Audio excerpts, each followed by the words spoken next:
Welcome to another episode of Insights with Ovationz. I am your host, Aaron Ellis. You can find me at AaronEllisOfficial.com, as well as all my social media is Aaron Ellis Official. Today we are joined with Mario Lanzarotti. I know I probably said that with way too much accent, but that's fun. So Mario is the founder of the Zenpreneur Movement. He's a high-performance coach, a TEDx speaker, which I just heard just before we got started. He's pushing 2 million views on his TED Talk, which is absolutely amazing. He's a conscious leader who works with people all over the world. Now, Mario is on a mission to elevate entrepreneurs to a higher level of consciousness, where they actually embrace their genius zones with inner peace, balance, and purpose, shifting the old paradigm that says success requires constant grinding and sacrifice of one's well-being and relationships. Mario is also a dear friend, and I'm honored to have you on the show today. Welcome, Mario. Aaron, my brother, thank you so much for having me. It's an honor, and I'm excited to drop some value for people who are tuning in now.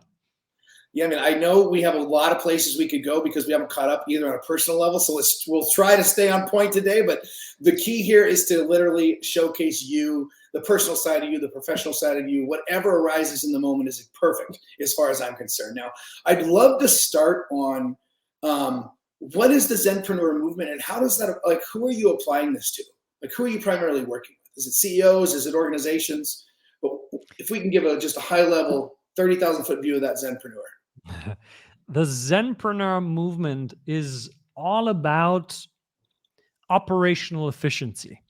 If you look at most high performers in the world of business, there are people that are operating on a level of will and effort.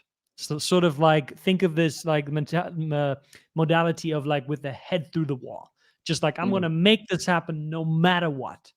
And there are a lot of pros to that approach. It's just that it's very ineffective. I don't want to bash it down and say hustle grind is bad. Nobody should do that. I believe there's a time and space for everything in life. But the way that I look at it through the Zenpreneur lens is efficiency.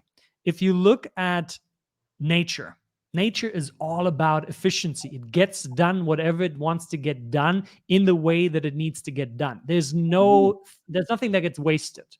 But we live in a massive era of burnout. And burnout, most people think, is you're just working too much. But I would counter that. I would say burnout is not you're working too much. Burnout is you're working out of alignment. Out of alignment with your values, with your mission, with your grander vision in life. If you can bring all of that in alignment internally and externally within yourself and in the business, you're having the least amount of friction, which means you get to develop the highest amount of momentum, which means now you're not wasting energy and you're not operating from this burnout paradigm. So what happens in that way? You start to dwarf time. You start to dwarf distances. You achieve faster. You get done more. You have a bigger impact, a bigger reach. You have a greater leverage of the kind of networks that you're in. Because why? When you're with people, you get to be present with people.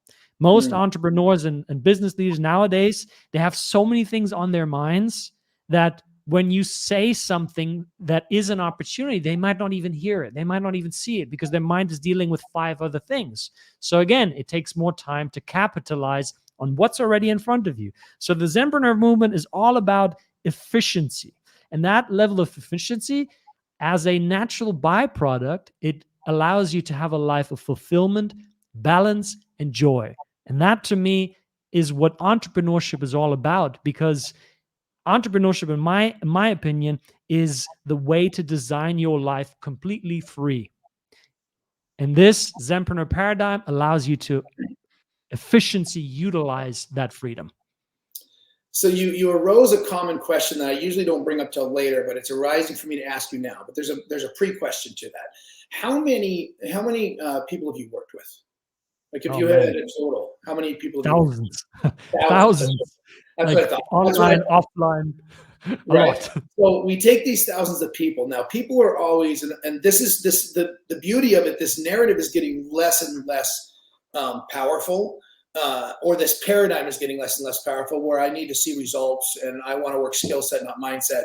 But I am guessing, and I'm not totally sure, but do you have any metrics on success? Meaning, with the, I work with thousands of people, and within the first month, this is what I see, right? And everybody, or within the first year, I see this, that are actually results based, that you could share with us. Yeah. So this is a really good conversation, because on the contrary, I'm all about results, because this is a business. It's not a hobby, right? If you invest tens of thousands of dollars into something, you want to have a return. Like, and if you're not getting the return, then just feeling better isn't going to help you. So here's what happens usually very fast. The first place that this kind of work approaches is your inner state of being. It's the way you think and the way you feel. That's the first place we need to focus on, because that is the place that everything else is built upon. So usually within the first month, what you see is your level of stress significantly drops. Significantly. What starts to elevate significantly is your ability to complete things in the way that you say you would complete it. So you look at your task list, and maybe out of the 10 things, you get done 6. Why? Because you're constantly overthinking, because you're constantly procrastinating, because you're exhausted. You just don't have the energy to complete. So that immediately changes very quickly, because we're bringing people to a greater level of awareness where they can actually see, this is the conversation that has been running this behavior for me. This is why I never raise my prices. This is why I never tell my team members what I really want to get done. This is why I can never stick to my boundaries, and I end up doing twice the work with the employees that I have in my company.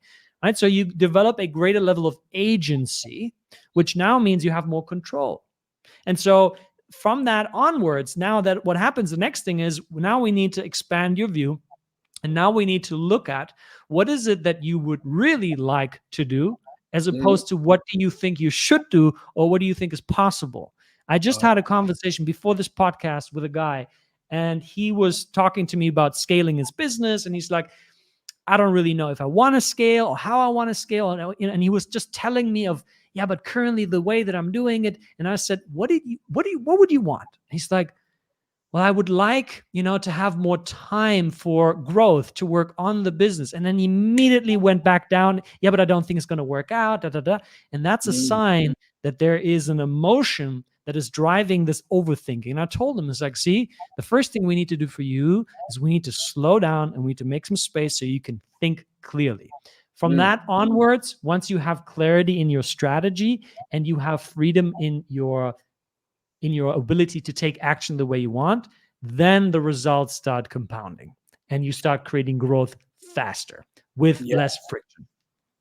I love that you just said the results start compounding, because that was the next thing I was going to say that I've noticed, where sometimes there's a level of resistance with people just because it's a paradigm shift. It's a different way of showing up and flowing through what they're doing. But yet the results actually come fairly fast, and then they become exponential. It's like the compounding effect kicks in, and a lot of people don't see that when they're used to being presented, or they've learned how to look at things on a linear way, like on this, then this, then this, then this, then this, right? So I know just from talking to you over the couple few years we've known each other, I can't remember exactly, and hearing you speak in person and stuff, that you understand what I'm getting at with this. Now, that being said, there's a couple things I want to see how you address them. And first, let me preface this. We've all heard to a degree that, like, everything you're seeking, you already have. There's a lot of gurus out there that will talk about visualizing things, and visualize it when you can actually feel it internally. That's when you're actually going to have it, or at least start manifesting, right? How do you, because I know you know these things, meaning I know you know them because you've lived them, you've experienced them in yourself and with other people, because we've talked about it. But how do you address imposter syndrome and uncertainty in people? Very simple. Never argue with your own mind. Never argue with your own mind. Never argue with your mind. The answer you seek is not in your mind. That's the whole problem. That's what creates years, decades of suffering and struggling and looking for problems and how I can solve it. Oh, but I have, doctor, I have this imposter syndrome. Oh, hey, my friend, you also have yeah, me too. Oh man, I recommend you listen to this podcast with this guy, and then you buy his book, and then you should definitely enroll in his coaching program for imposter people. No, none of that. Your mind creates stories. They're projections. And there's another rule of thumb. You can never think greater than how you feel. See, all of these mental patterns that we address, they're all constructs. They're not really real. Now they feel real, so I'm not here to diminish anybody's experience that like, man, I'm feeling this every day. But what I am saying is very simple. When your mind screams, don't go into the mind, go into the body. Because whatever is causing that in the mind is in the body. So what does that mean? There's probably an emotion that you're feeling, but you're not addressing. There's that sense of, and to give it a label, anxiety that's sort of like in the chest area. And this, so what do? Okay, you move your mental awareness to this part and you observe it. You give it space. How do you give it space? By not interfering. You allow it to happen. And then you just look, okay, what is that like? Is it opening? Is it constraining? It's constraining. Is it heavy or is it light? It's heavy. Okay. Does it have a shape? Not really. Does it have a color? No. Is it moving? Yeah, it's like tuck, tuck, tuck, tuck. Okay, got it. So just be with that. And as you're being with it, what happens? All of a sudden, the thing that was causing this overthinking starts to dissipate. Do you know where else you can see this? And you know how this is true? Children. You know this better than me. You have probably had an experience where one of your children came to you and said, Dad, and all crazy, and you say, hey, it's okay. And they went, it's okay, it's okay. And you didn't tell them, hey, do 5 push-ups, read this book from Napoleon Hill. No, you didn't say any of that. You just let them be. And then 5 minutes later, hey, let's go back to playing. So this approach is simple. It doesn't create more stories on top of stories. It's super practical. Anybody can do it, and it works. Let's dive a little deeper in this, because you reminded me of a couple statements, and I'm going to totally butcher that and paraphrase this, but I know it's an Einstein one about how you can't create solutions out of the same mind that created the problem, something along those lines. And I was actually interviewing somebody a couple of weeks ago too who said this. I thought this was really cool, and I'd love to hear your take on this. But he said they didn't come up with how to build a boat by focusing on sinking. They focused their attention on flotation. Yeah. Right. And literally, that was his answer to how people focus on what they don't want and continue to get what they don't want. And even in a positive way, you said they'll come up to each other and they'll say, I have imposter syndrome, and they'll point others to what they've looked at, which in a sense, they're seeking to try to remove the imposter syndrome, but they're actually reinforcing it because they're still focusing on it. Yeah. So what does that arise in you? Yeah. You know what? The thing that wants to get rid of the imposter syndrome is the imposter syndrome itself. Ooh, another bomb there. See, Albert Einstein, the quote that you said, like I'm paraphrasing, you cannot create a solution with the same level of consciousness that created the problem. Yeah. See, if you're feeling guilty for not working enough, which is like almost every high performer that I've ever spoken to has that thing, like I'm not doing enough, I should be doing more, right? I'm feeling guilty about it. Then how do you go about removing the guilt? By working harder. And then what happens is you get to the point where you can't sustain working harder and the guilt comes back. So you're in this guilt identity the whole time. And the way to transcend the guilt or the mindset that created the problem that you're facing is to leave the mindset, is to transcend it to a higher level. To how would acceptance look at feeling guilty? Acceptance would not say, "Oh my God, I shouldn't be feeling guilty." What? Oh, I'm such. No. Acceptance would look at guilt and say, "Hey, that's okay. Yeah. Okay, it's okay to feel guilty. There's no problem with it." And then say, "Oh, really? There isn't? Huh? So I guess I don't need to feel guilty about it? No. Oh, wow. How do you feel? Oh, I feel so much more light. Well, great. How would you approach the situation now? I guess instead of working harder all the time, what if I invested in hiring somebody? Oh, now we're talking.